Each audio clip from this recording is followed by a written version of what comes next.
আজকে আমরা rocket related problem solve করব। আর এই রিলেটেড প্রবলেম সলভ করার জন্য জাহাঙ্গীরনগর ইউনিভার্সিটিতে 22-23 সেশনে আসছে এমন একটি প্রশ্ন আমরা সিলেক্ট করেছি।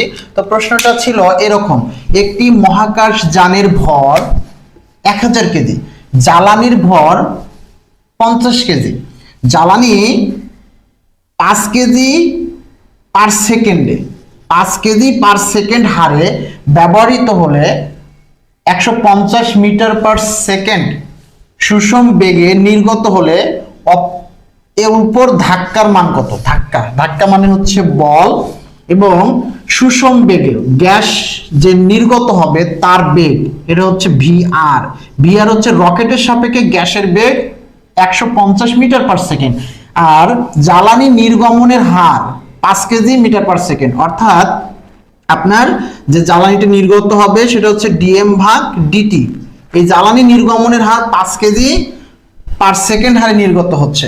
তাহলে আমরা ধাক্কার বল মানে কি পরিমাণ ধাক্কা অনুভব করবে বা বল অনুভব করবে সেটা হচ্ছে ডিএম ভাগ ডিটি, ডিএম ভাগ ডিটি ইন্টু ভিআর।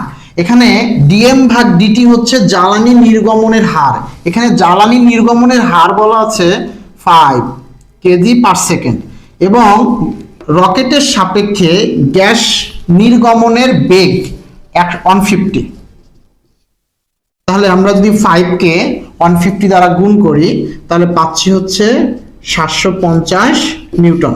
অর্থাৎ রকেটটি যে পরিমাণ ধাক্কা অনুভব হবে তার মান হচ্ছে 750 নিউটন। এখন অপশন হিসেবে দেখেন, প্রথম অপশনে বলা আছে 250 নিউটন, তার মানে এটা আমার রাইট অ্যান্সার নয়। পরের অপশনে বলা আছে 500 নিউটন, তার মানে এটা আমার রাইট অ্যান্সার নয়। পরের অপশনে দেওয়া আছে 750 নিউটন, তার মানে এটাই হচ্ছে আমার রাইট অ্যান্সার। তাহলে তো ডি তো হবেই না।